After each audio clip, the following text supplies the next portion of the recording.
Hej och välkomna till årets lopp 4. Den konstigaste av alla 4 stycken årets lopp. För jag är Leif 4 och med mig har jag Leif 18.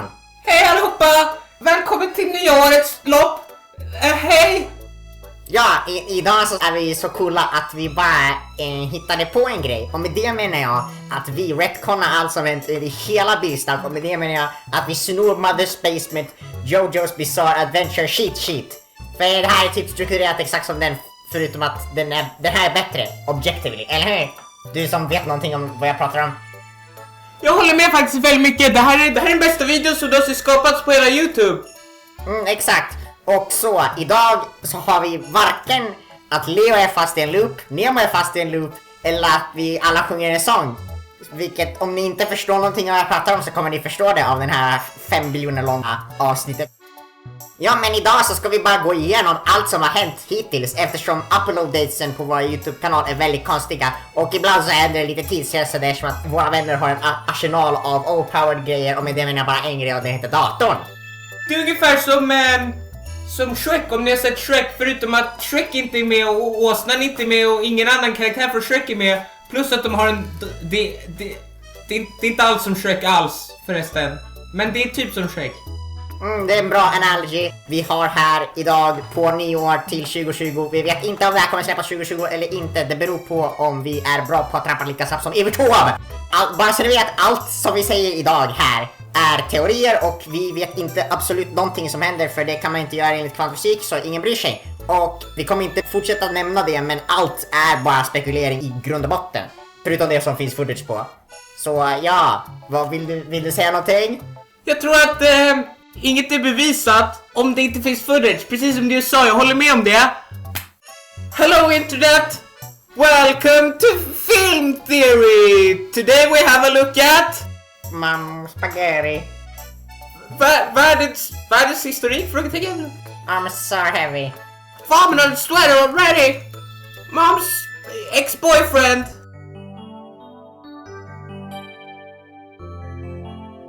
Okej, först av allt måste vi förstå hur det yttre interversat fungerar. Vi lever minst i 4 rumsdimensioner och en tidsdimension. Vi bor i 3D, men det är en 3D-rymd som är omringad av nästan maximalt en tropisk 4D-rymd. Exakt. Vi har inte gjort extensive research, men rymden utanför är så pass exotisk att den är destruktiv. Den förstör all sorts materia från vår 3D-värld.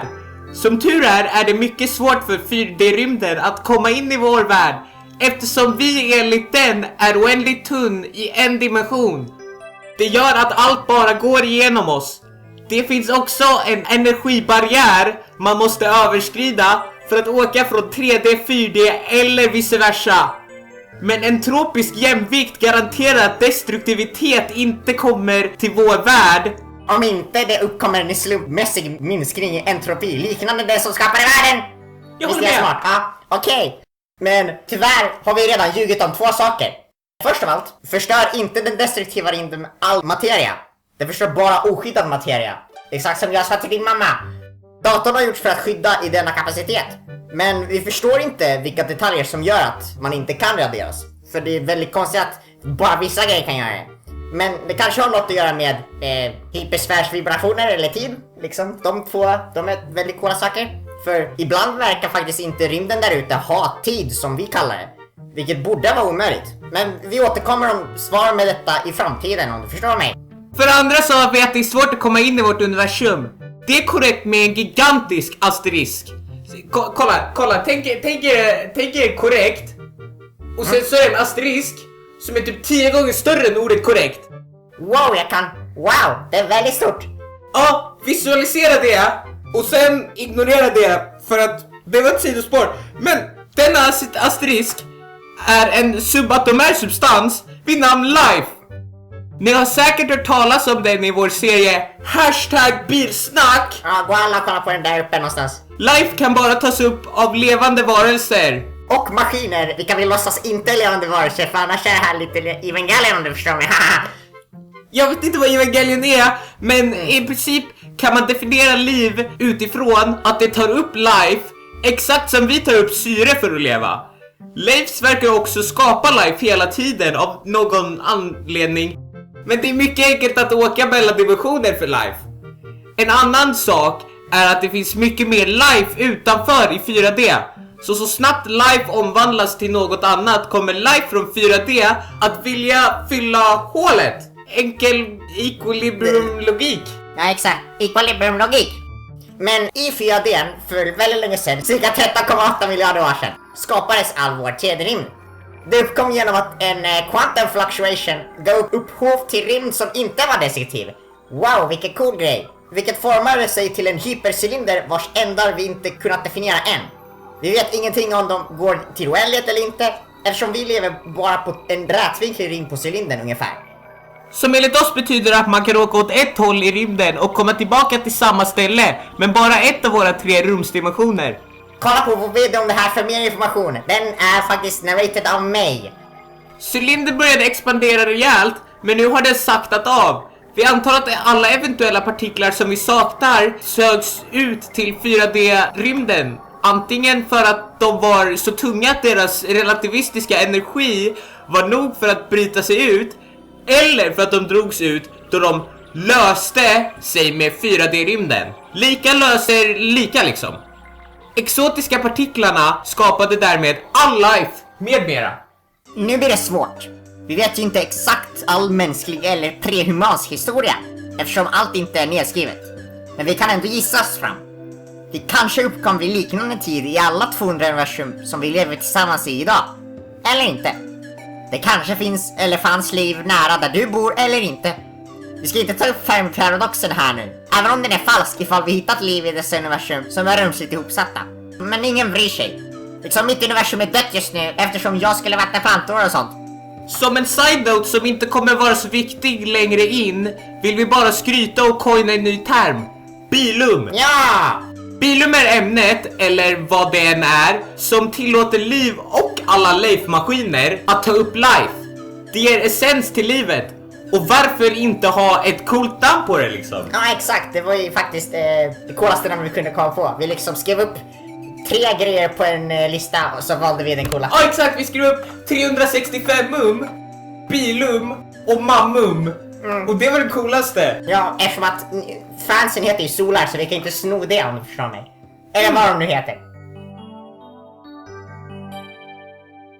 Timeskip. Människan existerar i alla fall nu. Eftersom Bilsnacks huvudpersoner kommer från universum 102 så går vi in på dess historia. På 1500-talet grundas Botkyrka och efter det blev Sverige fylld av snö. Många städer försvann men Botkyrka stannade kvar. Sen dog och återföddes Leo som en Leif år 1703 efter Varbergs uppoffring. Resten av hans liv kan ni höra om i hans bok By the Bilsnack som släpps om 1 triljon år. Det är väldigt länge faktiskt. Det är längre än universum varit vid liv nu. Leif 102 bytte namn till Leo Karsnak och 1921 hittas Nemo i skogen. Nemo får namnet Nemo Karsnak efter att ha kallats Thriller Seastar av Leo och börjar jobba på NASA. Nautiska Astronomiska Svenska Alliansen. Nemo får sen sin motorsåg från månen.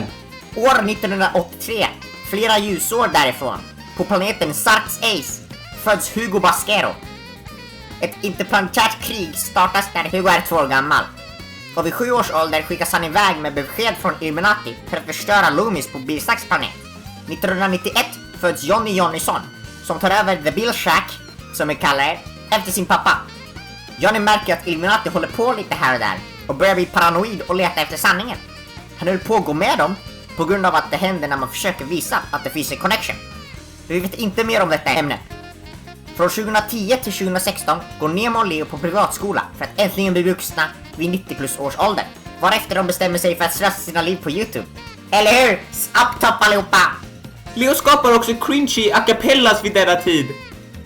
Viktigare är att Leo köper Bilsnackbilen för första gången 2012. Och 3 år senare skapas 365 solsystemet Bilmamma jordklot! Nu blir det mycket mer intressant i alla fall. Leo laddade upp i början av kanalen tills Johnny greenlightade att ta in revenuen och edita om de gjorde saker. I begynnelsen av kanalen var Nemo och Leos röster väldigt ljusa. Ja, typ sådär ljusa. Detta berodde på att båda hade druckit klorin Plus så hade Nemo just fått en röstoperering. Okej, så sommaren 2016 började vloggserien #bilsnack med säsong 1, Fading Life. Vid tiden av Bilsnack 1 fick Leo meddelanden på sin dator från Hugo. Han visste inte vem Hugo var, men Hugo hade lärt sig spana in på stället där han förmodats landa, vilket var Botkyrka. Han lärde sig att passa in i samhället under de många år han reste nära ljushastigheten. Detta gjorde också att han är yngre än hans ålder säger. Time dilation yara yara. Hugo landade i Botkyrka i Bilsnack 2. Samtidigt sålde Nemo bilen, men Leo köpte den för 3 kronor igen. Precis innan ett år hade gått började gamla bilkäk att brinna tillsammans med Hugos UFO. Detta händer i samma avsnitt som en gigantisk 1000 degree knife försöker mörda dem. Vi kan härmed konfirma att kniven var possessed av Lil Vlad, en rysk Soundcloud-rappare till spöke, som vi kommer tillbaks till om 2 säsonger. Ja, jag har faktiskt träffat honom. Har du? Ja, det var i Nemos sidserie tror jag faktiskt, när jag höll på att bli kidnappad. Just det! Skiten brinner ner, vilket uppmanar Leo och Nemo att resa ut från gräsplätten för att slippa tänka på att allt de hade försvann. Men till 1 year anniversary av kanalen fick Leo idén att åka på en resa med bilen. Han fick sig idén för att en tidsresande maskin skickades tillbaka i tiden för att ge honom idén i första taget. Gänget gick till staden och köpte nya hattar, och sedan ramlade de ner i det så kallade helvetet under grottan, som själv är under skogen. Där nere hittar de datorn, en maskin som dök upp från ingenstans. Nemo säger åt den att åka tillbaka i tiden för att ge Leo idén. Det roliga var då att Leo redan hade datorn i sin ficka. Gänget kommer på att de bara kan flyga på grund av logik. Ja. Tyvärr stoddes bilen när den lämnades i vattengrottan. Nej, nu måste du köpa den igen. Men just det, Hugo hade också försökt att göra om sitt UFO, men det gick inte så bra. Till december 2016 förberedde Leo, Nemo och Johnny en julkalender. Johnny kopplade sin dator till datorn för att få ljudfilerna till kalendern, som spelades in av en typ människa vid namn Lumiboy ett år efter, 2017. Lumiboy brydde sig inte om sitt jobb, så han märkte aldrig något problem med uppladdningen för att han aldrig kollade på kanalen. Årets lopp 1 laddas upp på nyår utan att någon märker. Återkommer om 1 år och 1/2 till detta. Exakt. Men någon gång såg Leo och Nemo den, vilket skapade memen solar, bilar, vad ni nu heter. Men ingen förstod vad det menade. Direct foreshadowing som spoilar för karaktärerna själva? Yes. Ja, vi säger att det är så logik funkar. Har du problem med det eller? Nej. Men Ja, fortsätt. i februari 2017 led Nemo av en skallfraktur på grund av att gänget bodde i skjulet bredvid där huset förut stod. Han slog nämligen i sitt huvud. Johnny bygger om hela huset i brandsäkert material under den tiden. Efter några månader märker de att Hugo inte är kvar i Botkyrka. Han ringer Leo och säger att han fått nog av deras dumheter och sticker. Men i slutet av Bilsnack 9, det avsnitt som Hugo ringer i, får Nemo en stroke i hjärtat och hjärnan. Wow. Vilket smittar Leo. Skadorna uppkom nämligen som följd av den tidigare frakturen. Leo ringer till Botkyrka sjukhus och Leif 101 svarar. Det är första tillfället som en Leif nämns på Bilmamma. De hamnar på sjukhus ett tag. Under tiden bygger Johnny färdigt huset. Men han överanstränger sig själv och hamnar själv på sjukhus. Därför tar Leif 101 över editingen, vilket gör att kvaliteten på videos sänks. Shots fired. Did you know people grundas under denna tid? Om någon ville veta det av någon anledning. Jag tror ingen ville göra det. Men i mars det året så åkte Leo och Nemo bil. För just det, Leo hittar bilen och köper den igen. För hur många gånger kan han inte göra det? Men de åker utanför Botkyrka. Nemo ville gå hem själv efter att de var där ute. Men han mötte då en kult på vägen som offrade getter till Tor. Han bröt också benet, men sen fick han en benprotes. Det gjorde att Leo därefter gjorde en av sina infamous soloavsnitt av Yandere Simulator, de vi älskar. Direkt efter detta åker Leo och Nemo av misstag till universum 105, där jätteversionerna kommer ifrån. Därmed hör man på radion om massor av Leifs, vilket hintar på att det finns många sådana. Gänget lurar i alla fall ner Jätte-Nemo och Jätte-Leo till universum 102s helvete. Men direkt efter blir de också vänner, för det är så anime fungerar. Jätte-Leo och Jätte-Nemo kommer in i Yandere 32 också och hostar helt randomly genom att hoppa till universumet. Det här är egentligen väldigt ointressant information, men någonstans på vägen hjälpte även Leif 52 våra vänner att edita videos. Den 20 april 2017 laddades den bästa videon som någonsin skapats upp. Det är Yander Simulator avsnitt 34. Kolla på den här. Bilsnack-gänget är på droger och gör absolut ingenting. Passar bra med tanke på datumet. De ligger på golvet, sjunger, huset börjar brinna igen på grund av Hugo och hans alien-armé för att de ger tillbaks, frågetecken. Men nu kommer äntligen lite story! Wow! Let's go! Leo och Nemo får i slutet av april ett telefonsamtal från någon som sade sig vara Leif 72, som vi alla vet är Leif 42. De åker därför till universum 72 och bor hos Leif 72 ett tag. Nemo och Leo går till marknaden bredvid nästan varje dag. Där köper Leo en fidget spinner. Nemo köper en cykel och Leif 72 hade tidigare köpt sin maskin Dabook. Ja, det är inte en GameCube. Det så kallade kaleidoskopet därifrån. Men Nemo köpte cykeln med de sista pengarna som Bilsnack-teamet hade, vilket gjorde dem panka.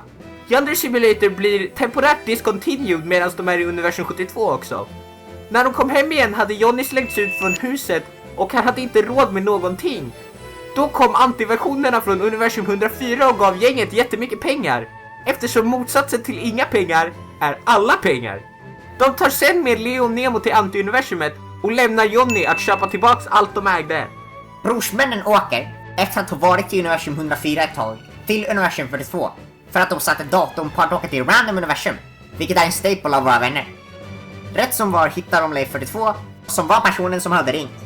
Han ringde på samma gång som han för första gången hittade sin maskin, Dakoya, som kan telekommunicera mellan universum.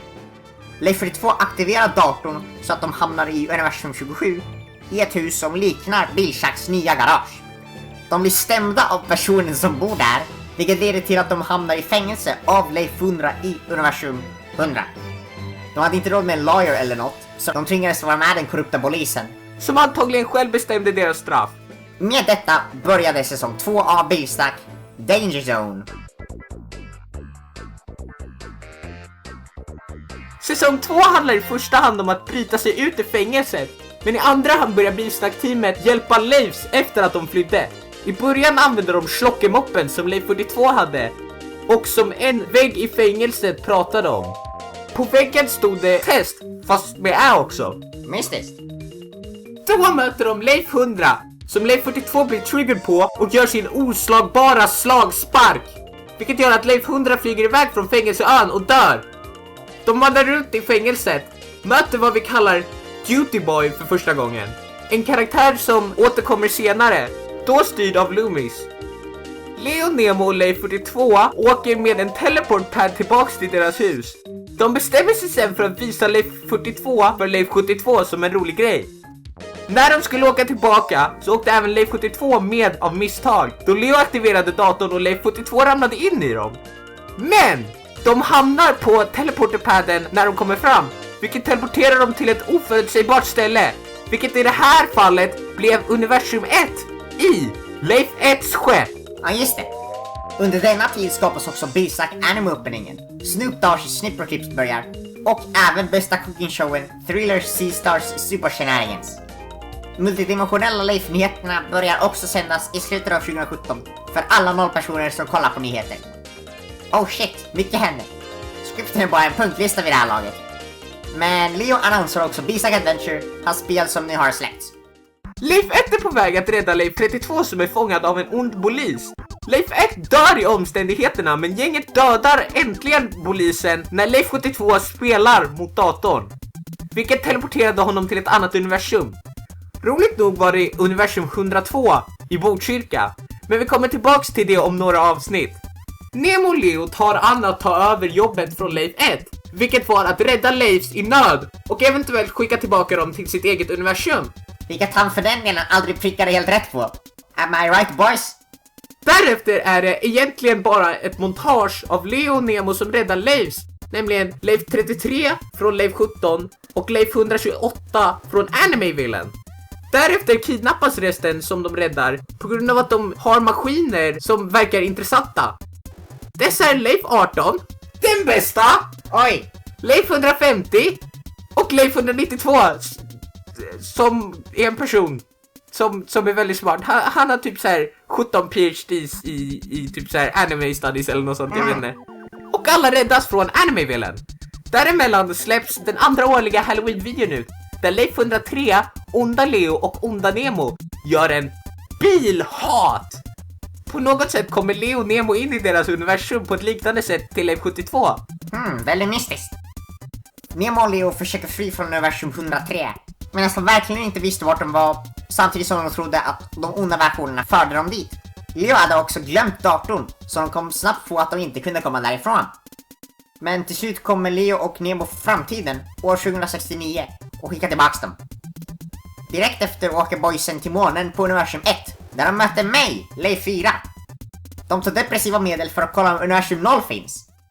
Grejen är den att om man tar droger upplever man världen som om det vore något universum över den. Så eftersom till exempel Leif 42 bor i ett svartvitt land, och om universum 43 exempelvis hade färg, skulle universum 42 se ut som universum 43 ifall Leif 42 eller någon annan som är i universum 42 tog droger.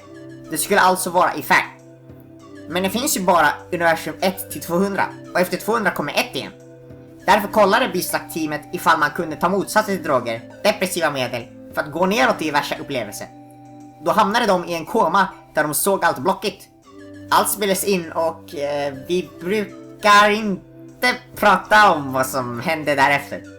Men jag åker därefter med dem till universum 4, men då verkar ju att världsträdet dog. För jag hade nämligen i uppgift att vattna trädet, och Leif 1 gjorde så att jag inte kunde göra det eftersom jag hamnade i fel universum. Det är också en julspecial med jätteversionerna, vilket inte är något speciellt. Förutom att Lumiboy samtidigt började spela in Illuminated December, säsong 1, under december 2017. Vilket alltså började göra honom till en del av Loomis. Medan Lumiboy blir galen så dyker Lil Vlad upp för första gången i egen hög person. Han possessar Nemo som knivhugger Leo, och sen kidnappar han Leif 4 som bara vattnade plantor. Det var ju det jag pratade om.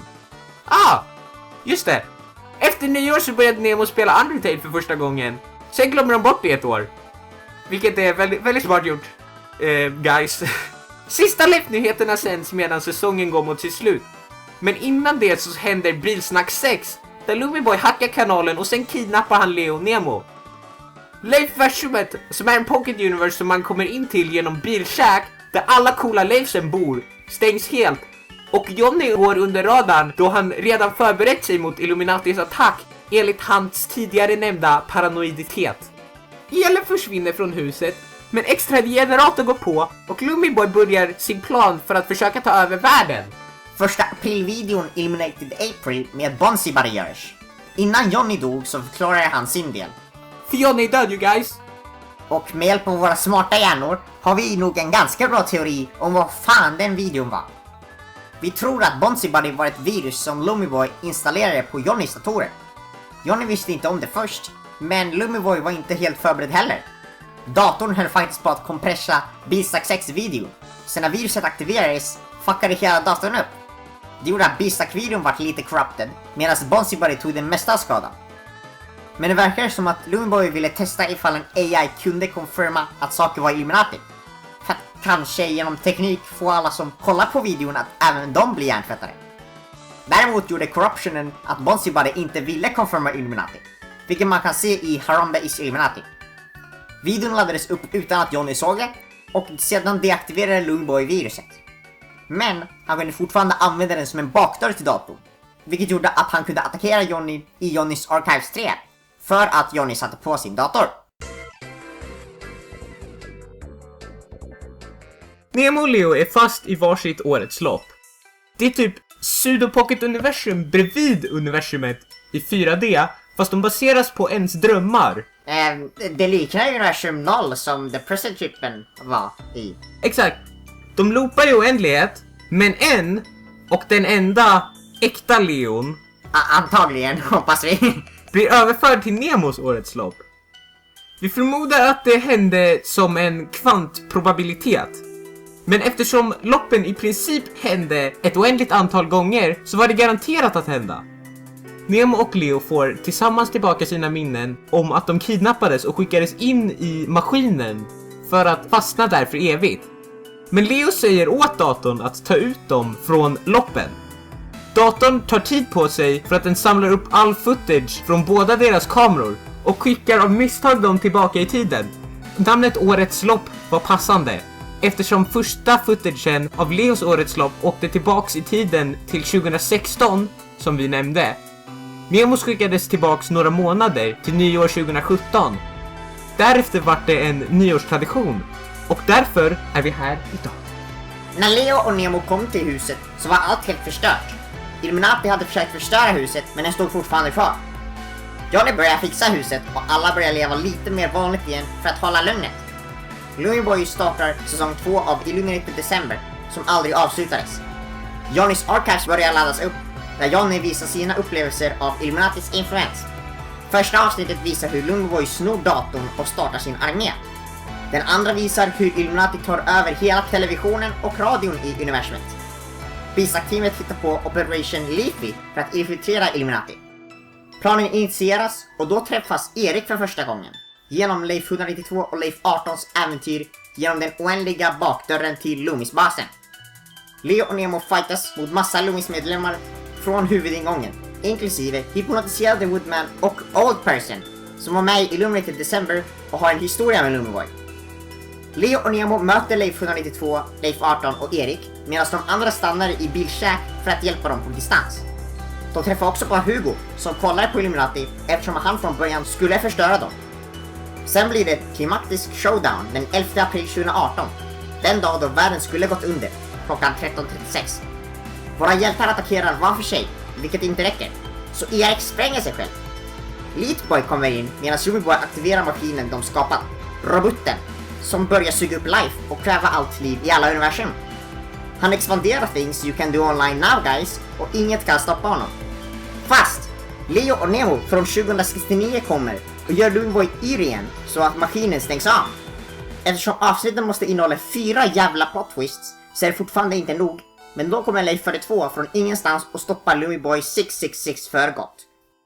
Nu är det bra tid att förklara varför Leo måste ha varit en Leif för att kunna besegra Looneyboy. Grejen är den att de Leif som var med i Bilsnack-teamet var Leif 18, 42, 72, 150 och 192. Deras maskiner använder ju life.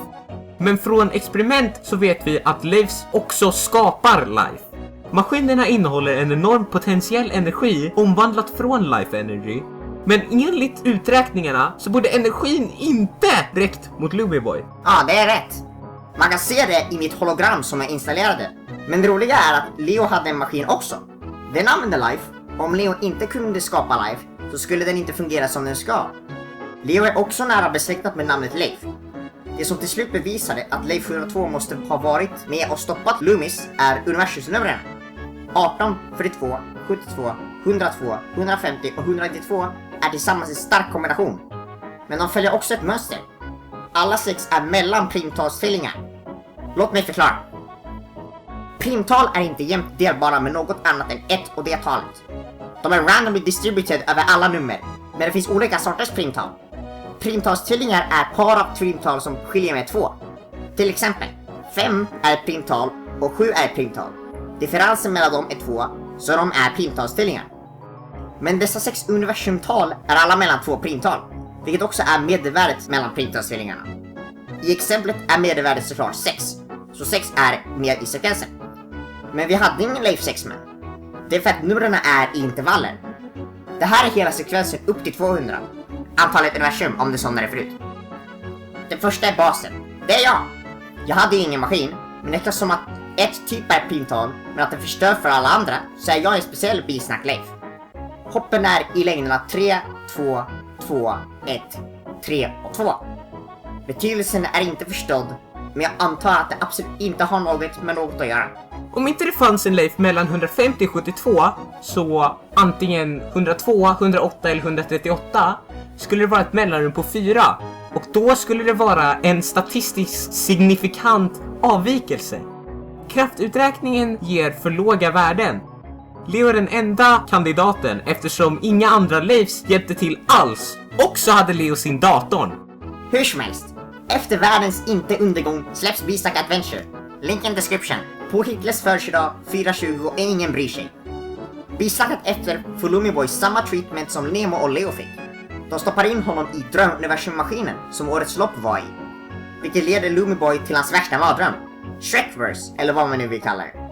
Han är fast där till denna dag, vilket han förtjänar. Därefter börjar Leo predikta Super Smash Bros 5, 4, 3, 1, 2 Switch om någon brydde sig. Till slutet av säsongen har Blizzard-teamet en fest på gräsplätten där typ alla är inbjudna. Snow Halation sjungs jättedåligt och Hugo säger hej då för att åka tillbaka till sin hemplanet. Därmed visas eftertexterna i hela Blizzard säsong 1-3. Vilket bara är bakgrundslåtar som spelas i säsong 3, för annars skulle vi bli stämda med tanke på att de får pengar från YouTube. I slutet får man dock se att Hugos planet blev förstörd under tiden som Hugo var borta. Så nu åker Hugo runt mellan och i universum och gör något riktigt, antar jag. Nu kommer post inte bullshit, om ni förstår mig. Början av Bilsnack var ju bullshit, och säsong 3 var inte det. Men vi är tillbaks till vår regularly scheduled shithole. Did you know people, Simple Flips, läggs upp maj 2018. Och ett år efter märker bokstavligen The Man, The Myth, The Legend, Simple Flips själv videon. What the fuck is this shit? Jag är inte så populär. Varför är världen orättvis? Det är en bra fråga. I Bilsnack 40 träffar Nemo, Leo och Polly 128 igen. Men vi får också veta Anime Villains backstory. Vi har inte sett henne sedan dess. Vid det här laget skapar Leif 192 och Nemo en tidsmaskin av misstag. De åker tillbaks i tiden till en tid då dinosaurier fanns. Där hittar Nemo ett dinosaurieägg som han tar med sig till nutid. De möter också Kalle Mars av misstag och skapar typ kommunism som vi vet den i universum 102. Vilket Leif 1 skulle appreciera väldigt mycket. Åh nej, vad fan händer? Leif 100 är tillbaks och han är ute efter blod. Säsong 3,5 heter ju Katmi, som den heter för att Leif 100 jobbar för Katmi, den centrala underrättelsetjänsten för multiversella efterlysningar. Nemo, Leo och Leif 42 var tydligen efterlysta efter att de mördade Leif 100 i säsong 2, vilket de borde ha anat. Leif 100 tänker döda dem som den galna polisan är, så Blizzard kan inget fly mellan universum. Men först går de igenom vintern utanför Botkyrka till Österkulle, där de möter Erik. Erik hade nämligen inte dött av explosionen i slutet av Lumion-fighten. Han hade bara stuckit. Han jobbar faktiskt på Ica i Österkulle, så han bara gick hem. Men vi ignorerar det konstiga. Leif 100 dog väl? Det är korrekt, men Leifs föds om på nytt när de dör. Bilsnack-teamet sticker till universum 166, som bara är vatten vid det området i alla fall. Datorns svaghet är vatten, så de blir fast där eftersom de hela tiden får på sig vatten av starka vågor. Leif 100 hittar till sist dem, för att han snodde Leif 1s skepp. Grejen var att Leif 1 skapade en replika av sitt eget skepp eftersom han dök upp i universum 1 igen. Med den åkte han till universum 32 för att hämta det gamla skepp som lämnades kvar när han dog. Den var dock trasig, så han lämnade den på lagring i universum 100 medan han åkte runt med det andra skeppet. Leif 100 snodde då skeppet när den hade lagats. Leif 1 kommer in efter Leif 100, men då kläcks dinosaurieägget och Nemos dotter blir till. Leif 1 skjutsar dem till universum 102 igen, och i helvetet möter de Leif 100, som Leif 1s profetiatidning sa. Aftonbladet. Dinosauriet skrämmer iväg Leif 100, vilket gör att han får panik och trycker på alla knappar i skeppet. Dinosaurien följer med in, men Leif 100 åker av misstag tillbaks i tiden till stenåldern. Han kommer vara fast där tills han hinner ikapp nutid igen. Men eftersom vår tidsresning redan händer i världen så har han redan kommit tillbaks, ända sedan början av Bilsnack. Han har säkert bara fått nog av att leva ont. Han förbättrade nog sig från att vara ond eftersom ingen förstod honom i flera miljoner år. När allt blev som vanligt gjordes Bilsnack 46, som var 50 minuter lång. Leo och Nemo pratar om typ absolut inget genom hela avsnittet, men alla Leif som bodde i Leif-versumet åker hem. Eller alla förutom 42, som permanent bor hos dem. I det avsnittet säger jag att Leo måste varit en Leif, så i tidslinjen är det första gången man får veta. I slutet berättar de att det blir en paus i Bilsnack, för att Nemo ska resa ut på random äventyr. Men det blir inte ett bra slut på säsongen, för Johnny, filmproducenten och husägaren, om ni är fucking döva, dör i slutet av avsnittet genom en blixt. Blixten kom ner för att Nemo fick elektrisk energi i sig, och Leo gav honom det vid friktion för att Nemo hade fått cancer. Leo från 2069 kom och varnade för det, och Leo från några månader fram i tiden. Men inget hjälpte. Johnny dog då den 3 september 2018. Medan Nemo var ute och reste så annonsade Leo sin bok By the Bilsnack, Den pratar om hans liv som Leif och kommer typ aldrig släppas. Ja, det är Link in the Description när den väl släpps. Sure. Säsong 4 revealades också, som tar plats 2069. Alltså måste ni vänta i 50 år till innan den släpps. Eller tekniskt sett 49 när det blir nytt decennium. Nemo möter Jonas Jogersson, som är kusin med Johnny. Jonas får veta om att Johnny dött och tar över kanalen efter sin kusin. Vi gillar alla att göra skämt på den här kanalen. Och det här är väldigt fint skämt. Efter säsong 3 kom säsong 3,5. Efter 3,5 kom säsong 3C. C är den tredje bokstaven. 3C är den tredje säsongen med 3 som heltal. Men 3C är också 3 3/4 i hexadecimal. Vilket betyder att säsongsnamnet är i form av den oändliga halveringssumman. 0, 1/2, 3/4 och nästa blir 7/8. Formen är ju 1 minus 1 dividerat på 2 uppe till 1. Efter att första avsnittet kom, där inget intressant hände, släpps årets lopp 3. Det var en extended version av Units version av Bisaka-openingen Glöm ej. Det var den mest high quality shitposten. Nemo börjar nu spela Undertale igen, men sen får de ett brev från Johnny. Johnny ville meddela gänget om att han hade fått ett sommarhus. Han kanske till och med visste att han skulle dö. Men när de kommer fram till sommarhuset så finns det bara en dörrkarm där. Någon som heter Fredrik hade förmodligen gömt huset. Inte bra. I avsnitt 50 av Bilsnack på 1 april har alla en kollektiv dröm där Fredrik visar sig vara possessed av Lil Vlad. Det händer på riktigt i avsnittet efter också. Parallellt med detta ändrade Masahiko Arakurai sina planer för Super Smash Bros 54312 Switch eftersom han inte gillade Leos behandling av spelet. Yandere Simulator kommer tillbaks som en serie med bara en video hittills. Ja, och en gammal video tydligen. Men Fredrik är med i gänget Factix. Och Leo, Nemo, Leifer 2 och Erik jagar dem än idag. De har åkt till massa universum, men inget märkvärdigt har hänt än. Sen vart det nyår och där är vi idag. Men Fredriks team är ju inte bara Fredrik. Vi har Fredrik som använder dörrar för att teleportera och kanske gömma saker. Sen har vi Anthony, han spränger upp saker med sina bomber. Vi har också sett en tredje medlem men vi vet ingenting om honom. Vad kan hända näst? Ingen vet. De verkar inte ha något mål eller så. Ja, liksom tänk om de bara ville skämta lite grann. Jag vet inte. Varför är vi på den här säsongen vi är på just nu? Har vi några idéer? Nej, exakt. Tänk om hela Bilsnack bara är ett prank. Ja, det kanske bara är Gjort av Factix. Big Brain liksom. Ja, vi får bara vänta och se. Ja, vi har inget bättre för oss att göra. Sen har vi framtiden också. Vi vet lite om hur världen är år 2069. Nemo kommer ju få ett svärd när han blir relativt 18. Man får minus street cred av att tjäna pengar. Illuminati verkar vara tillbaks. Men vad vi än gör nu kommer redan ha hänt i framtiden. Så vi vet garanterat att vi inte kommer kunna stoppa Illuminati helt. Resten får vi vänta på tills dess. Ja, men nu har vi ingenting mer att säga. Exakt! Det är slut för idag. Vänta. Hör du det där? Vad är det där för något? Det är typ så här. Vänta. Ja. Varför? Vänta.